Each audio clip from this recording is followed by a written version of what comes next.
Estimados amigos y colegas, socios del Colegio de Gestión y Administración Inmobiliaria de Chile, estamos reunidos en esta oportunidad para aclarar una serie de consultas en lo relacionado con lo laboral que ha llegado a nuestro colegio. Hemos seleccionado para esta oportunidad cerca de 20 preguntas que la queremos hacer al experto en este tema y asesor de nuestro colegio, que es don Claudio Escudero, a quien aprovecho de saludar. Hola Aníbal, muy buenas tardes, ¿cómo estás tú? Bueno, aquí encantado por su invitación y en realidad en estos días creo que es importante que nuestros socios, los administradores tengan claridad sobre cómo se aplica, a quiénes beneficia, qué efectos produce esta ley de protección del empleo. Así es, esa es una de las primeras preguntas que tenemos y al respecto debemos señalar que quienes nos estén escuchando, cualquier duda que tengan al respecto, cualquier consulta, por favor, mándenos esta consulta por escrito a los correos que aparecen en pantalla con el propósito de en un nuevo programa continuar entonces aclarando este tipo de dudas para nuestros colegas. Entonces, Claudio, empezamos con la primera de ellas.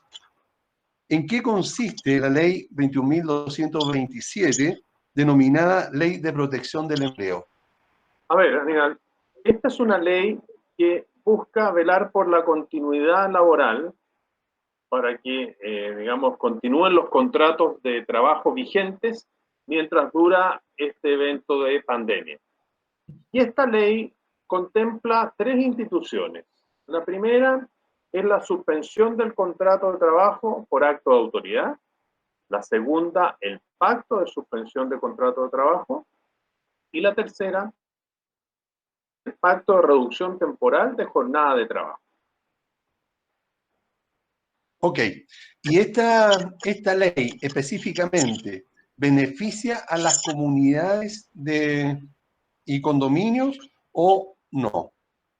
A ver, esta ley se aplica a las comunidades de condominio, pero ahí tenemos que distinguir.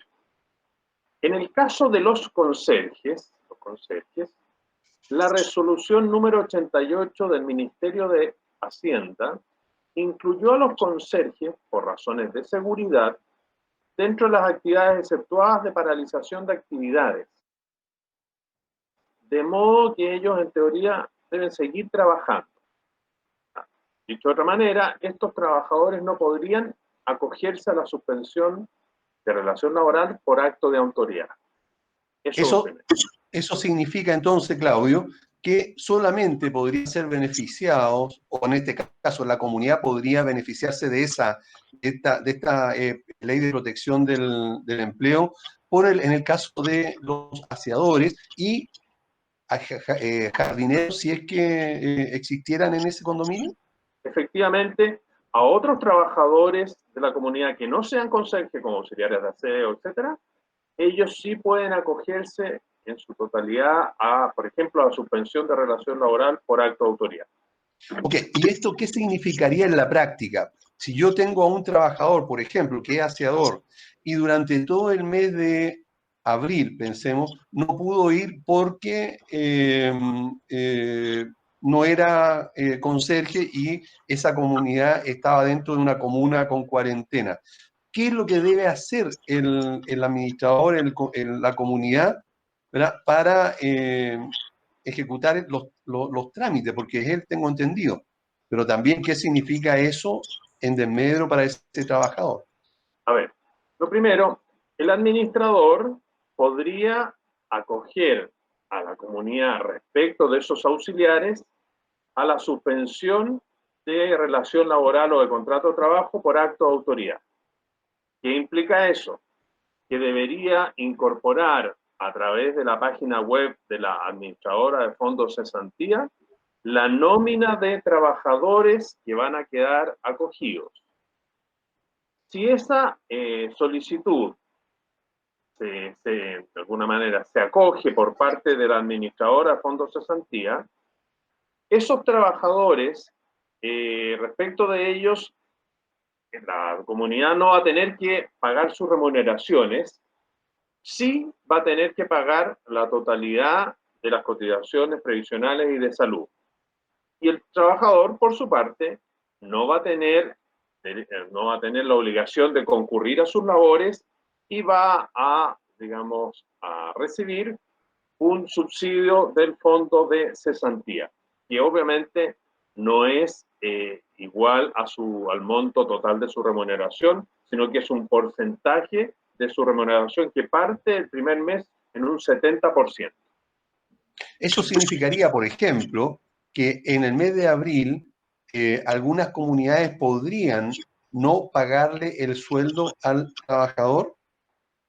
Efectivamente, siempre que hagan el trámite, la administradora lo acoja, lo acepte respecto de la nómina de trabajadores incluidos, y si es así, la remuneración la pagaría este fondo de cesantía primero con cargo a la cuenta individual y agotada esta con cargo a la cuenta del fondo solidario. Ok, para que nos quede a todos los administradores muy claro, Claudio. Ahora, estamos a mediados del mes de abril, justamente. Significaría que yo como administrador, ¿cuándo puedo hacer esa lista o cuándo puedo enviar a la AFC, digamos, la lista de esos trabajadores a los cuales no le voy a pagar el sueldo acogiéndome a esta ley? Bueno, a partir de hoy pueden hacerlo. Supuestamente la administradora en el plazo de 4 días debería dar su respuesta si acoge o rechaza su solicitud. Esa puede rechazarla, pero la puede rechazar respecto de un trabajador y respecto de los otros trabajadores aceptados, sigue adelante la solicitud. Puede que falte algún antecedente que no se haya acompañado respecto de un trabajador y se va a rechazar solo respecto de eso. Entiendo que de las solicitudes que se acojan con anterioridad al 23 de abril, el primer pago sería el 30 de abril.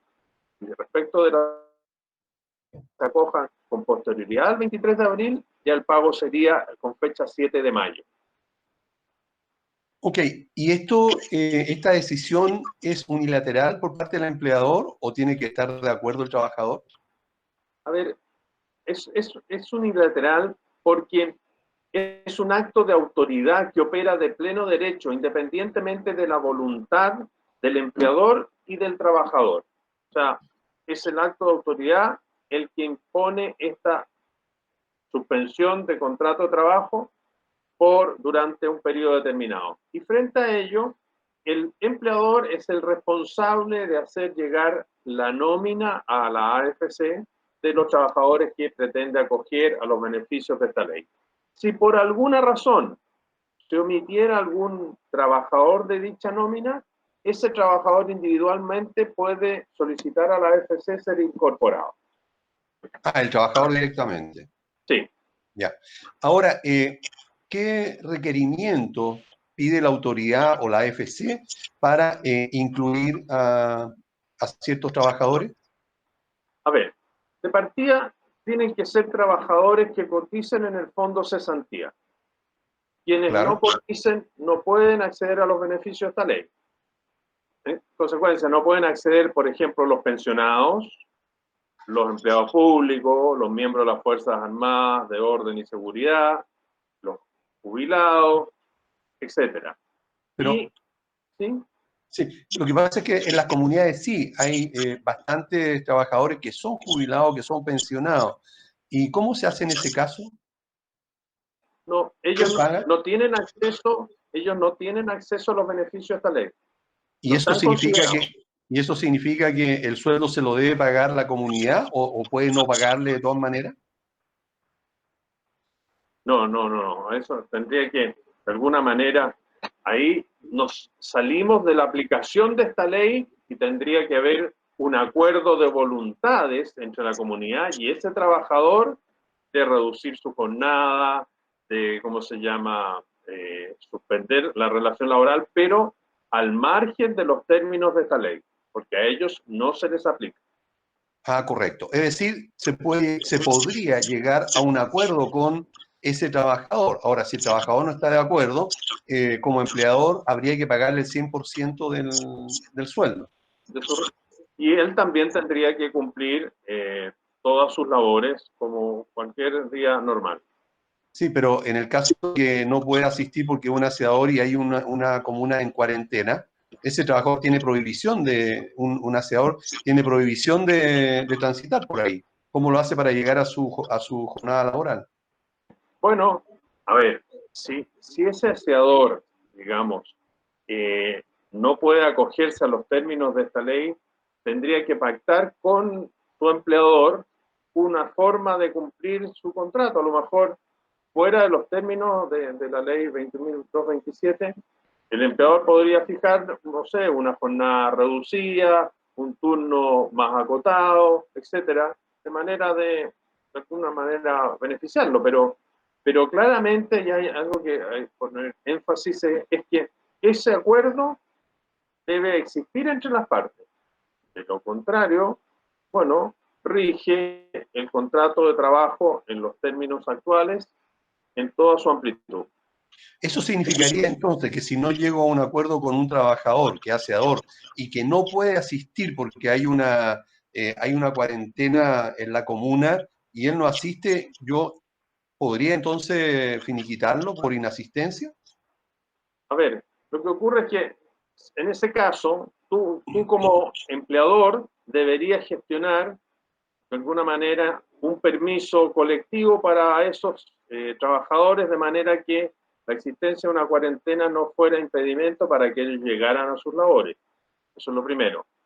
Ahora, si teniendo ese permiso, el trabajador injustificadamente, digamos, no concurriera a sus labores, obviamente podría aplicarse las causales de término, de contrato de trabajo, pero en esto hay que ser cuidadoso, Aníbal, más aún en estas circunstancias. Más allá de esta ley, la autoridad a través de la Dirección del Trabajo está muy atenta a fiscalizar todas las medidas que adopten los empleadores con sus trabajadores. Entonces hay que ser bastante cuidadoso para adoptar una medida tan drástica como un despido en estas circunstancias, porque siempre va a quedar a salvo para el trabajador la posibilidad de recurrir ante la Dirección de Trabajo, efectuar una denuncia o el día de mañana también recurrir a los tribunales de justicia. Bien, ok. De todas maneras, creo de que es necesario poder aclarar mejor esta situación. Esto significa entonces que no está claro para, en el caso de los trabajadores que estamos viendo, cómo poder proceder en cuanto a no pagarle el sueldo porque no asistió y porque la persona es, por ejemplo, pensionada o jubilada. Eso significa que ahí entonces definitivamente habría que tratar de llegar a un acuerdo. Pero lo más probable, y no quiero, digamos, pensar que exista mala fe por parte de ese trabajador, a ese trabajador no le va a convenir, ¿verdad? Significa entonces que él en algún momento podría arriesgarse y estar asistiendo al trabajo a pesar que existe un dictamen, que hay una cuarentena, y él estaría transgrediendo esa norma. ¿Se podría llegar a eso? No, bajo ningún aspecto los empleadores están autorizados a transgredir las normas. Las normas tienen aplicación general. Además que son medidas de orden sanitario, protección de la salud de toda la comunidad. Lo que debería hacer el empleador es ¿Sí? conseguir un permiso colectivo para esos trabajadores y en el Pero no caso... lo están dando, Claudio. Eso ¿Perdón? colectivo para los creadores no lo están dando. Eso Bueno, lo tiene que dar la comisaría virtual y no en ninguna parte aparece allí. Y ahí entonces quiero aprovechar de colgarme y pedir que nuevamente, porque ya lo hiciste, nos aclares otra situación. Yo, digamos, sabemos como colegio de que hay administradores que por suerte no son colegiados, que han falseado los antecedentes ante la comisaría virtual y han incluido dentro la nómina de conserjes a algunos aseadores. Entonces, primero, vuelve por favor a reiterar si eso es legal o no, y en segundo lugar, a qué sanciones se podría haber envuelto el trabajador y también el empleador. En este caso específicamente, el administrador que fue quien firmó o declaró, hizo una declaración jurada mintiendo al respecto. A ver, es muy grave la situación que tú planteas, porque a través de una simulación o engaño se están percibiendo beneficios en forma fraudulenta o aumentando estos beneficios en forma fraudulenta. Y la ley es muy drástica en sancionar ese tipo de conducta y establece como pena reclusión menor en su grado medio máximo, o sea, penas que parten con 541 días de reclusión y pueden llegar a 5 años de reclusión. De 541 días a 5 años. Además, las sumas obtenidas indebidamente deben ser restituidas, debidamente reajustadas. Bueno, eso nos queda claro por lo que acabas de decir, y al respecto quiero enviar un mensaje a los colegas administradores, tanto socios, a pesar de que ellos ya saben y no están cometiendo esta falta, como a los que no son socios. Debemos recordar de que parte de nuestra gestión es ejecutar trabajos o en ejecutar, digamos, actos administrativos que, digamos, representan a la comunidad de la cual somos los representantes legales. Esto no significa que nosotros tengamos que estar mintiendo o que los administradores deban falsear algún dato al respecto.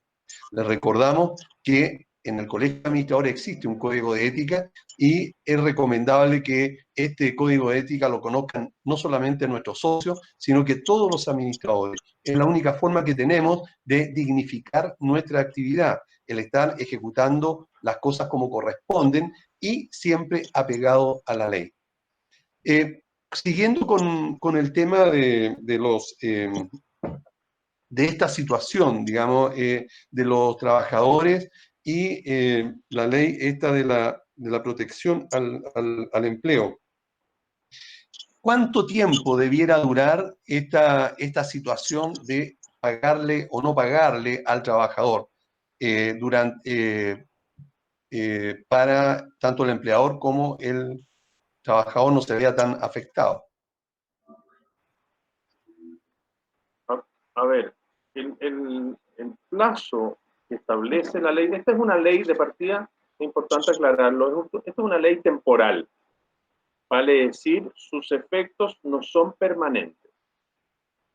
Rige, o comenzó a regir con fecha 6 de abril del presente año, y en el caso de la suspensión del contrato de trabajo por acto de autoridad o la suspensión, el pacto de suspensión de contrato de trabajo, eso puede extenderse hasta 6 meses, vale decir, hasta el 6 de octubre del año 2020. Hasta ese momento rige esta ley. Ok, y ese tiempo, en esos aspectos, claro. Y va a ir dependiendo, de acuerdo, digamos, a cómo se vaya comportando la pandemia, en el sentido que tal vez podría ser menos tiempo si tenemos la suerte de eliminarla en nuestro país o alargarla en caso de que esto se prolongue, ¿verdad? Sí, yo creo que la autoridad está muy atenta porque piensa lo siguiente, Aníbal, y los socios, no solo esta pandemia produce efectos sanitarios, sino que atendido el cierre de ciertos establecimientos, de la paralización de las actividades, esto conlleva un drama económico para las familias. Entonces, en ese marco, esta ley viene a paliar un poco ese efecto económico tan drástico, tan severo que produce esta pandemia, que impide a los trabajadores realizar su labor y a los empleadores obtener ingresos para pagar sus remuneraciones. En el caso de las comunidades que no tienen ningún tipo de producción, ¿verdad? ¿Es factible de que en algún momento eh, se vea enfrentada a una situación de no de caer en una cesación de pago, por ejemplo, por alguna situación, y que incluya a los trabajadores, incluso a los conserjes que están asistiendo a sus labores?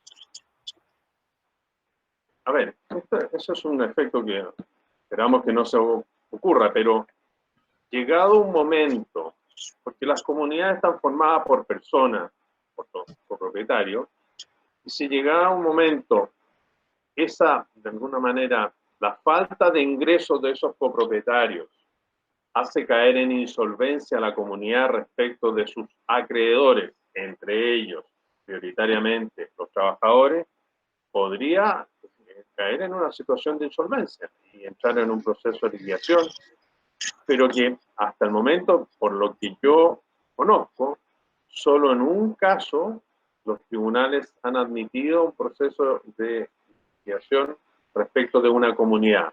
No es algo, no es un tema que esté zanjado ni que exista una jurisprudencia uniforme.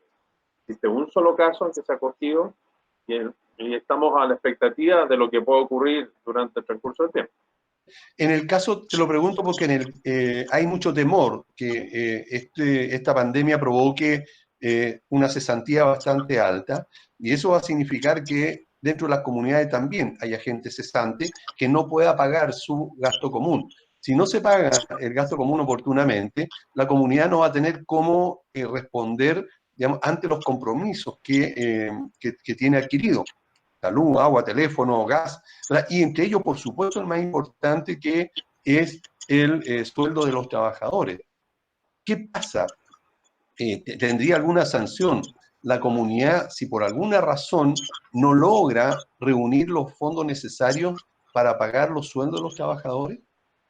A ver, en primer lugar, estaría, digamos, sujeta a una eventual denuncia por parte de los trabajadores a la Dirección del Trabajo, expuesta también a demandas. Y si no obstante ello, no, las condiciones económicas de esa comunidad no, no le permiten cumplir con sus compromisos, podría caer en una situación de insolvencia y en ese caso, de ser declarada judicialmente, los trabajadores tendrían que verificar sus créditos en ese proceso de liquidación y a través de esa forma obtener el pago de sus remuneraciones, indemnizaciones, etc. Y aquí me detengo un poco porque la ley establece un derecho preferente de los trabajadores.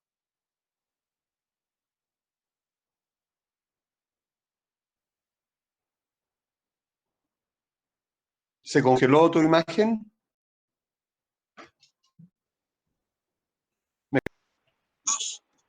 Tu, Claudio. Bueno, estábamos comentando qué pasa si una comunidad cae en una situación ya de insolvencia. ¿Qué pasa con las deudas de los trabajadores? Bueno, si cae en esta situación una comunidad y es declarada judicialmente, los trabajadores deben verificar sus créditos en ese proceso de liquidación y en este sentido la ley establece un derecho de pago preferente en favor de los trabajadores. O sea, de los múltiples acreedores que pudiera tener la comunidad, los trabajadores son aquellos que cuentan con mayores posibilidades de pagarse respecto de sus créditos y de las deudas que tengan remuneraciones o de temas de indemnización. Perfecto, ok.